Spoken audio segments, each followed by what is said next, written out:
నమస్తే మేడం. ఇప్పుడున్న యూత్ కి ఒక కన్ఫ్యూజన్ లో ఉన్నారు.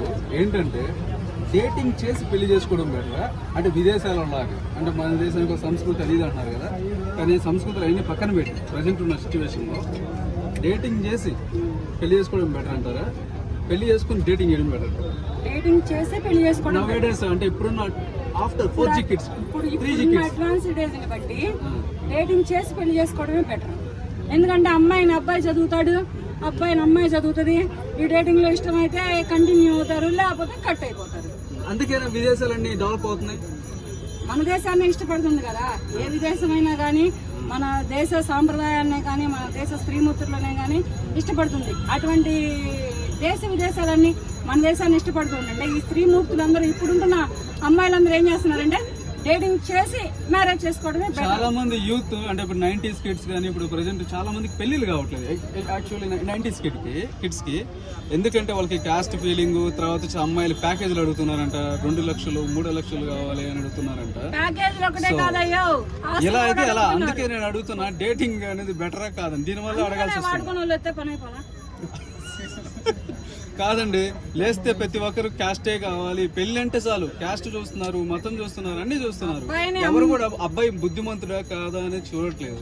సో దానివల్ల పాపం ఇప్పుడున్న ట్రెండ్ లో మన దేశంలో యూత్ అనే వాళ్ళు ఎక్కువ మంది ఉన్నారు. మనమేమో ప్రొడక్షన్ ఆపేసాం.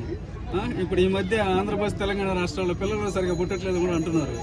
సో దీన్ని బట్టి డేటింగ్ చేయడం ఉత్తమమా, డేటింగ్ చేసుకుని పాపకి పిల్లలు పెడతారా లేదా తెలుసుకొని చేయడం? ఏం మాట్లాడుతున్నారు మీరు? నరాలు కట్ అయిపోతున్నాయి.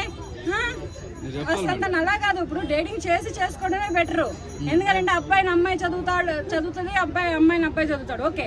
కానీ ఇక్కడ ఏంటంటే ఇష్టమైతే కలిసి ఉంటారు, కష్టమైందనుకో విడిపోతారు. ఇక్కడ ఇద్దరు డేటింగ్ ఇద్దరు చేస్తారు కదా. అమ్మాయి ఒకటేమో దారంగా ముడుచుకొని కూర్చుంటే అబ్బాయి ఏం దారం కట్టుకొని కూర్చోడు కదా, ఇద్దరికి వస్తుంది. అలాగే వాడుకోవడం అనేది కూడా ఇద్దరికి వస్తుంది.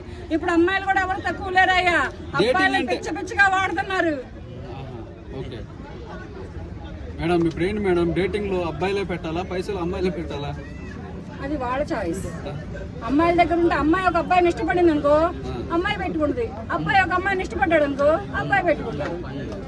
చాలా మంది యూత్ బాధపడుతున్నారు మేడం. అబ్బాయిలు ఎంతసేపు డేటింగ్ అన్నా, డేటింగ్ చేద్దామంటే మేమే పెట్టాల్సి వస్తుంది ఖర్చులు. మరి అమ్మాయిలు ఏం సపోర్ట్ చేయట్లేదు అంటున్నారు. మరి అమ్మాయిలు ఇప్పుడు ఆస్తులు అడుగుతున్నారు, అంతస్తులు అడుగుతున్నారు అంటే డేటింగ్ లో ఖర్చులు అడుగుతారు. పెళ్లికి పైసలు అడుగుతారు, డేటింగ్ కి పైసలు అడుగుతారు. ఎలా మేడం? దేనికైనా సరే పైసాతోనే పరమాత్మ ఉంది. ఇప్పుడు ముడిపడిందే పైసలతోటి. అమ్మాయిల పేరెంట్స్ కూడా అలాగే ఉన్నారు కదా, ఇది నిజమే కదా. అమ్మాయిల పేరెంట్స్ కూడా ఇప్పుడు మనీకే ఇంపార్టెంట్ ఇస్తున్నారు. అబ్బాయి కానీ, అబ్బాయి ఫ్యామిలీకి కానీ, అబ్బాయి ఫ్యామిలీ బ్యాక్గ్రౌండ్ కానీ దేనికి ఇవ్వడం లేదు. కులాల సంగతి దేవుడేరుగా, కానీ ఇక్కడ డబ్బుకే ఇంపార్టెంట్ ఇస్తున్నారు. కనుక డేటింగ్ చేసి మ్యారేజ్ చేసుకోవడమే బెటర్. ఎందుకంటే ఈ డేటింగ్ అనేది ఎవరి సరదానైనా తీర్చేసింది, తీర్చి పక్కన పెట్టింది అనమాట. ఎవరు అబ్బాయి సరదా తీర్చిద్ది, అమ్మాయి సరదా తీర్చిద్ది. ఇక్కడ ఇద్దరికి ఒకరు అండర్స్టాండింగ్ మిస్ అవుతారు, జంప్ అవుతారు. ఈ అబ్బాయి వేరే అమ్మాయిని, ఆ అమ్మాయి వేరే అబ్బాయిని, ఇలా అయిపోయారు అనమాట. సో మీరు డెఫినెట్ డేటింగ్ చేసి పెళ్లి చేసుకోవాలి.